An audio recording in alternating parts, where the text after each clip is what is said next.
JEE mains 2025 में सिर्फ 50 दिन बाकी है एंड ये 50 दिन डिसाइड करेंगे कि तुम 99 परसेंटाइल ला सकते हो या नहीं। So hey everyone, this is Rohit Nagar. I have cracked JEE mains and JEE advance in 2021 and मेरे जेईई मेंस के अंदर 200 प्लस नंबर आए, वो भी सिर्फ 2 से 3 महीने की जेईई प्रिपरेशन में। मेरी भी सिचुएशन आप लोगों के ही जैसी थी, स्टिल मैंने जेईई मेंस के अंदर बहुत अच्छा स्कोर किया। सो इस वीडियो में मैं सारी चीजें बताने वाला हूँ, strategy, time table, important chapters, mock test कैसे देने, रिविजन कैसे करना है, रिसोर्सेज क्या फॉलो करने हैं एंड सबसे बड़ी बात कि ये सारी चीजें अगले 50 दिन में कैसे करनी है। सो अगले 10-15 मिनट के लिए पेन पेपर लेके कोने में बैठ जाओ एंड अभी कमेंट सेक्शन में जाओ एंड लिखो I will crack JEE mains 2025 and उसी के नीचे अपना टारगेटेड स्कोर। ये चीज आपको काफी ज्यादा मोटिवेट करेगी अपने गोल को अचीव करने के लिए। So number 1 point is time division. आपके पास 50 दिन बाकी हैं। वैसे तो 2-3 दिन आपके पास एक्स्ट्रा है, उन्हें आप ऐसा बफर टाइम यूज कर सकते हो, लेकिन ऑन एन एवरेज आपके पास 50 दिन बाकी है एंड इन 50 दिन के लिए अपने आप को एकदम लॉक कर लो। अपनी यारी दोस्ती एकदम साइड कर दो, बिल्कुल टाइम वेस्ट नहीं करना है, फालतू चीजें एकदम साइड कर दो।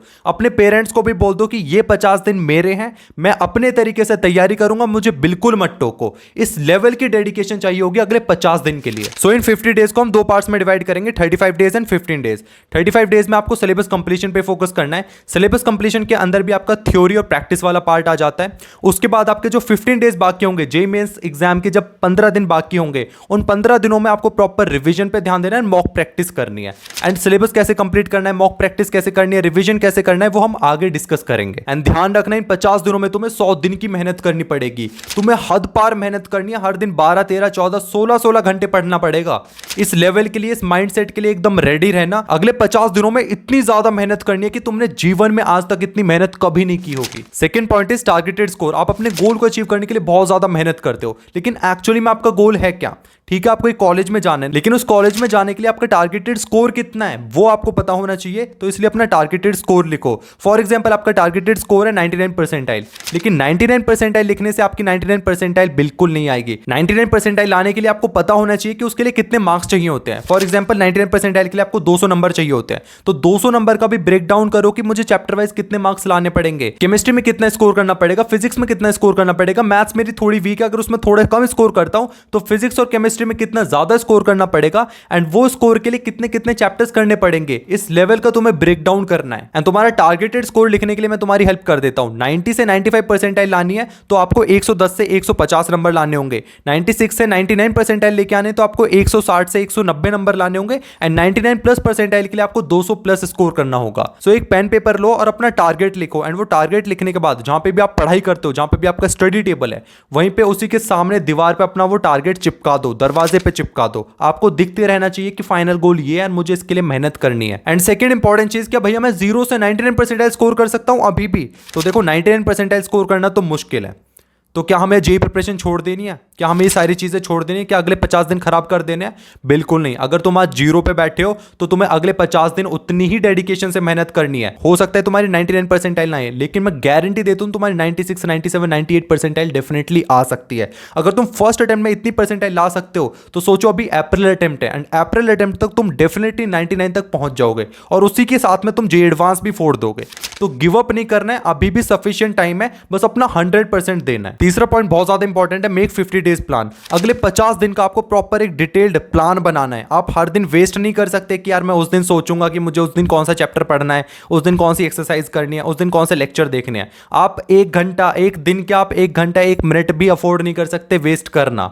आपको हर एक दिन का प्लान बनाना है, हर एक मिनट का हिसाब होना चाहिए कि मैं उस घंटे में, उस मिनट में मैं क्या करूंगा, कौन सा चैप्टर पढ़ूंगा, कौन सा वन शॉट देखूंगा, कौन से चैप्टर की प्रैक्टिस करूंगा। इस लेवल का आपको डिटेल्ड प्लान बनाना है एंड वो प्लान कैसे बनाना है वो मैं बताता हूं, ध्यान से सुनना। आपको क्या करना है, एक पेज लेना है। एक पेज लेने के बाद एक लाइन ड्रॉ कर लेनी है, ठीक है, उसमें 2 कॉलम्स बना देने हैं एंड एक लेफ्ट हैंड साइड में मार्जिन पे लिख लेना है डे 1, डे 2, डे 3, डे 4 और डे 50 तक आपको ऐसे करते जाना है। एक पेज में नहीं आ रहे तो 1-2 एक्स्ट्रा पेज ले लो, ऐसे 2-3 पेज में डे 50 तक का प्रॉपर प्लान बना लो। तो आपके स्टार्टिंग के जो डे 35 होंगे उसमें आपको प्रॉपर सिलेबस कंप्लीशन करना है। तो जो 2 कॉलम्स बनाए हैं, कॉलम 1 में आपको केमिस्ट्री का एक चैप्टर लिखना है, जैसे कि आपने लिखा थर्मोडायनेमिक्स लिख लिया, तो थर्मोडायनेमिक्स को आप 2 दिन दोगे क्योंकि थोड़ा बड़ा चैप्टर है। वहीं पे आपने सेकंड कॉलम में मैथ्स का एक चैप्टर लिया डे 1 पे। डे 1 पे आप ले सकते हो स्टैटिस्टिक्स, 1 दिन में ही आपका कंप्लीट हो जाएगा। कैसे करना है भैया, 1 दिन में तो पॉसिबल नहीं है, वो मैं आगे बता दूंगा। तो इस टाइप से आपको प्रॉपर हर एक दिन में चैप्टर लिखते जाने हैं। थर्मोडायनेमिक्स के 2 दिन हो गए, फिर इक्विलिब्रियम के 2 दिन दे दो या 3 दिन दे दो, उसी के हिसाब से सोल्यूशन चैप्टर है तो 1 दिन में कर लो, केमिकल काइनेटिक्स है 1 दिन में कर लो, ऐसे ही पैरेलल में, और हर दिन 2 चैप्टर रखने हैं, हर दिन 2 चैप्टर रखने हैं, ठीक है। इस हिसाब से अपना अगले 35 दिन का प्रॉपर डिटेल्ड में प्लान बना लो, एंड जो आखिर के 15 दिन होंगे वो हो गए आपके रिवीजन मॉक टेस्ट के, ठीक है। उन्हें आप ऐसे छोड़ दो, उन्हें मैं आगे बता दूंगा कैसे करना है, लेकिन इस टाइप से आपको प्रॉपर डिटेल्ड में प्लान बनाना है। अब आप में से बहुत सारे बच्चे बोलेंगे कि सिर्फ 35 डेज में हम 80 से ज्यादा चैप्टर्स को कैसे कंप्लीट करेंगे। देखो 200 प्लस नंबर लाने के लिए आपको 70% चैप्टर्स ही करने हैं, 100% सिलेबस नहीं करना होता। 70% चैप्टर्स में इंपॉर्टेंट चैप्टर्स नीचे बता दूंगा, तो सिर्फ उन चैप्टर्स को ही अच्छे से करना। एंड सेकंड, आपको डेली टारगेट्स बनाने। आपने एक ओवरऑल प्लान बना लिया, अच्छी बात है, लेकिन आपको डेली टारगेट्स बनाने हैं, और मैं रिकमेंड करूंगा कि अगले दिन का टारगेट अगले दिन सुबह मत बनाओ, एक दिन सोने से पहले, जब बेड पे जा रहे होगे उससे पहले 15 मिनट दो, तो अगले दिन प्रॉपर लिखो कि स्लॉट वाइज मुझे क्या क्या चीजें अगले दिन कवर करनी है। अपने टारगेट्स पहले लिखकर सोने हैं, जिससे कि तुम अगले दिन उठते ही अपने टारगेट्स को अचीव करना शुरू कर दो। एंड गाइस, आगे बढ़ने से पहले मैं बता दूं, रिवीजन करना बहुत ज्यादा इंपॉर्टेंट है, एंड रिवीजन करने के लिए flash cards one of the best resource है। एंड आप फ्री में एआई की हेल्प से फ्लैश कार्ड्स बना सकते हो फ्रॉम द क्विजलेट ऐप। आपको क्विजलेट ऐप डाउनलोड करना है, साइन अप करना है। साइन अप करने के बाद आपको प्लस आइकन पे क्लिक करना है, एंड वहां पे फ्लैश कार्ड्स पे सेलेक्ट करना है। एंड इसमें आप फ्लैश कार्ड्स बनाने के लिए कोई भी फाइल अपलोड कर सकते हो, स्क्रीनशॉट अपलोड कर सकते हो, या फिर मैन्युअली टेक्स्ट भी लिख सकते हो। नाउ फ्लैश कार्ड्स पे क्लिक करने के बाद आपके सारे क्वेश्चंस आ जाएंगे। अगर किसी क्वेश्चन का आंसर पता है तो राइट स्वाइप कर दो, नहीं पता है तो लेफ्ट स्वाइप कर दो। इससे क्या होगा, इससे आपको पता चलेगा कि आपको हर एक आंसर कितने अच्छे से याद है। इसी के साथ में आपको एक रिपोर्ट एंड एनालिसिस मिलेगा, जिसमें आपको पता चलेगा कि आपके कितने क्वेश्चंस करेक्ट है, कितने इनकरेक्ट है, एंड ये आपको हेल्प करेगा कि आपको किन एरियाज में ज्यादा फोकस करना है। एंड इसी के साथ में तुम लर्न के ऑप्शन पे जाके एमसीक्यूज जनरेट कर सकते हो, उन्हें अटेम्प्ट कर सकते हो, एंड मैच के ऑप्शन पे जाके एक प्रॉपर गेम बना सकते हो, जिसमें आप करेक्ट क्वेश्चन के साथ करेक्ट आंसर मैच करोगे। सो गाइस, फटाफट से क्विजलेट ऐप को डाउनलोड करो, फ्री में फ्लैश कार्ड्स बनाओ, link is in the description. Next point is how to cover syllabus. देखो सिलेबस तो कवर करना है, लेकिन इंपॉर्टेंट इज कि आपके पास टाइम कम है, तो हमें फटाफट सिलेबस कवर करना है। तो फटाफट सिलेबस कवर करने के लिए आपको इंपॉर्टेंट चैप्टर्स पता होने चाहिए। देखो मैं स्टार्टिंग में जे 2026 वालों बच्चों के लिए इंपॉर्टेंट चैप्टर्स नहीं बताता हूं, लेकिन ये ऐसा टाइम आ जाता है जब आपके पास 60 दिन, 50 दिन, 30 दिन बचते हैं, जिस टाइम पे आपको रिवीजन भी अगर आप कर रहे हो तो आपको इंपॉर्टेंट चैप्टर्स पता होने चाहिए, उसी ऑर्डर में आपको रिवीजन करना चाहिए, या फिर आप फर्स्ट टाइम भी चैप्टर कर रहे हो तो इसी प्रायोरिटी ऑर्डर में आपको सारे चैप्टर्स करने हैं। तो ये सारे इंपॉर्टेंट चैप्टर्स जो भी मैं आपको बताने वाला हूं, ये पिछले 3 साल के पेपर एनालिसिस के बाद मैं आपको बताने वाला हूं कि पिछले 3 साल से इन चैप्टर्स से क्वेश्चंस पूछे जाते ही जाते हैं, और काफी ज्यादा हाई वेटेज में पूछे जाते हैं। तो सभी चैप्टर्स को क्लास 11th और 12th के मैंने 2 कैटेगरीज में डिवाइड कर दिया, फिजिक्स, केमिस्ट्री, मैथ्स के लिए, तीनों सब्जेक्ट्स के लिए। कैटेगरी 1 वो चैप्टर जिनकी काफी ज्यादा हाई वेटेज और काफी ज्यादा इंपॉर्टेंट चैप्टर्स है, इन्हें आप किसी भी हाल में स्किप नहीं कर सकते। कैटेगरी में वो चैप्टर्स है जिनकी इंपॉर्टेंट है, लेकिन आप अगर कोई चैप्टर छोड़ना चाहो तो छोड़ सकते हो। तो फिजिक्स, केमिस्ट्री, मैथ्स के सारे इंपॉर्टेंट चैप्टर्स। अगर फिजिक्स की बात करें तो ये कैटेगरी 1 के चैप्टर्स है, जो भी आपको स्क्रीन पे दिख रहा होगा, या तो लिख लो, स्क्रीनशॉट ले लो। एंड ये आपके सेकंड है कैटेगरी 2 के चैप्टर्स, ठीक है, इन चैप्टर्स को आप कर सकते हो। केमिस्ट्री की बात करें तो ये आपके कैटेगरी 1 के चैप्टर्स है, काफी ज्यादा हाई वेटेज है इनकी, इनसे काफी ज्यादा क्वेश्चंस पूछे जाते हैं। वहीं पे कैटेगरी 2 वाले चैप्टर्स भी आप देख सकते हो स्क्रीन पे, एंड इनसे अगर आप कोई चैप्टर छोड़ना चाहो तो छोड़ सकते हो। तीसरी मैथ्स की बात करें तो कैटेगरी 1 चैप्टर्स ये हैं आपके सारे जितने भी स्क्रीन पे दिख रहे हैं, एंड ये हैं सारे आपके कैटेगरी 2 चैप्टर्स। अब बात आती है सभी चैप्टर्स को कवर कैसे करना है। आपको कुछ नहीं करना है, आपको एक लिस्ट बनानी है, स्ट्रॉन्ग चैप्टर्स और वीक चैप्टर्स। स्ट्रॉन्ग चैप्टर्स में वो चैप्टर्स है जो आपने एक बार ऑलरेडी पढ़ लिया, आपने उसके नोट्स बनाए हुए हैं।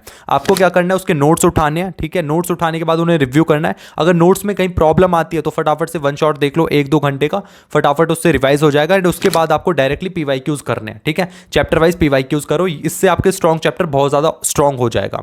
अब इंपॉर्टेंट इज वीक चैप्टर्स की, भैया वीक चैप्टर्स को कैसे करना है। तो वीक चैप्टर्स वो कैटेगरी है जो आपने अभी तक नहीं पढ़ा, या आपने एक बार पढ़ लिया, नोट्स वगैरह नहीं बना रखे, थोड़ा बहुत आइडिया है। तो वीक चैप्टर्स के लिए सिंपल अभी आपको वन शॉट उठाने हैं। जितने भी लोग बोल रहे हैं कि भैया वन शॉट बहुत बेकार है, वन शॉट से बिल्कुल मत पढ़ो, नहीं, एडवांस लेवल तक नहीं जाना है तुम्हें भी, ठीक है। एडवांस लेवल के लिए टाइम है, अभी तुम्हारे पास 50 दिन है। इंपॉर्टेंट इज कि फटाफट से चैप्टर कंप्लीट करके नंबर ले आओ। एंड मैं गारंटी से बोल सकता हूं केमिस्ट्री और फिजिक्स में तो वन शॉट और पीवाईक्यूज करके चले गए ना, तुम 80-80, 90-90 नंबर ला सकते हो बहुत इजीली।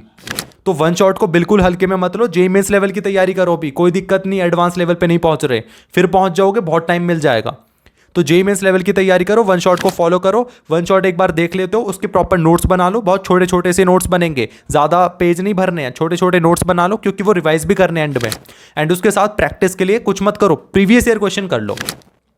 प्रीवियस ईयर क्वेश्चन बहुत इंपॉर्टेंट है, पिछले 2 साल के प्रीवियस ईयर क्वेश्चन कर लो। और भैया कितने साल के करने हैं, 2 साल के कर लो। और कितने क्वेश्चंस करने हैं, 50 से 60 क्वेश्चन पर चैप्टर कर लो। उससे ज्यादा की जरूरत बिल्कुल नहीं है। अब एक प्रॉब्लम आती है कि भैया क्वेश्चन नहीं बनते, तो क्वेश्चन ना बनने के 3 रीजन होते हैं।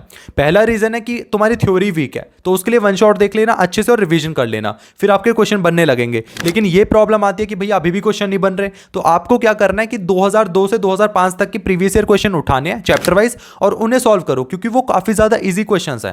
तो तुम्हारा एप्लीकेशन बेस्ड काफी ज्यादा अच्छा हो जाएगा, वो क्वेश्चन से लगोगे कॉन्फिडेंस बूस्ट होगा। उसके बाद आपको उठाने 2022 से लेकर 2024 तक के क्वेश्चंस, या 2023 या 2024 के क्वेश्चंस उठाओ और उन क्वेश्चंस को सॉल्व करो। तो क्वेश्चन सॉल्व डेफिनेटली शुरू होने लग जाएंगे इस टेक्निक से। लेकिन स्टिल अभी भी क्वेश्चन सॉल्व नहीं होते, वैसे तो हो जाएंगे बट अभी भी सॉल्व नहीं होते। तो तुम्हें क्या करना है, मैं कुछ सीरीज बताऊंगा आगे रिसोर्सेज में, उन सीरीज के आपको सॉल्व लेक्चर्स देखने की, या टीचर क्वेश्चंस को कैसे सॉल्व कराता है, वो अप्रोच आपको देखने की, टीचर किस अप्रोच से क्वेश्चन को सॉल्व कराता है, एंड वो अप्रोच आपको बिल्ड करनी है। और वो अप्रोच होगी कि आप लेक्चर देख रहे हो और क्वेश्चन प्रैक्टिस कर रहे हो, तो इससे आपके सारे क्वेश्चंस बनने लग जाएंगे। एंड इसी के साथ आता है कि भैया आपने सारी चीजें बता दी, इंपॉर्टेंट चैप्टर्स बता दिए, लेक्चर्स कैसे देखने हैं, प्रीवियस ईयर क्वेश्चंस करने हैं, लेकिन इन सब चीजों के लिए टाइम टेबल, एक टाइम टेबल तो बताओ। तो टाइम टेबल यार मैं ऐसे नहीं बताऊंगा कि सुबह उठ जाओ, इस टाइम से इस टाइम ब्रश कर लो, फ्रेश हो जाओ, ये सारी चीजें एकदम बेकार है, अभी तो बिल्कुल भी काम नहीं आने वाले हैं। ठीक है, ये क्लास 10th के बच्चों के लिए काम आती है। तुम हो भाई IIT JEE की तैयारी कर रहे हो, कोई बोर्ड एग्जाम नहीं दे रहे हो, ठीक है, तो आपको क्या करना है, स्लॉट्स में पढ़ाई करनी है। स्लॉट्स में कैसे पढ़ाई करनी है, आपको टोटल 4 स्लॉट्स बनाने हैं। पहला स्लॉट होगा रिवीजन का, जिसको हर दिन सुबह 1 से 2 घंटे देने ही देने हैं, कुछ भी हो जाए रिवीजन बिल्कुल नहीं छोड़ना है। रिवीजन की कुछ टेक्निक्स बताऊंगा, वो आगे हम डिस्कस करेंगे, लेकिन आपको रिवीजन का स्लॉट डालना है 1 से 2 घंटे का मॉर्निंग में। दूसरा स्लॉट होगा जिसमें आप 5 से 6 घंटे के लेक्चर्स का टाइम होगा, ठीक है, 5 से 6 घंटे अपने प्रॉपर वन शॉट वगैरह लेक्चर्स वगैरह कंप्लीट करो।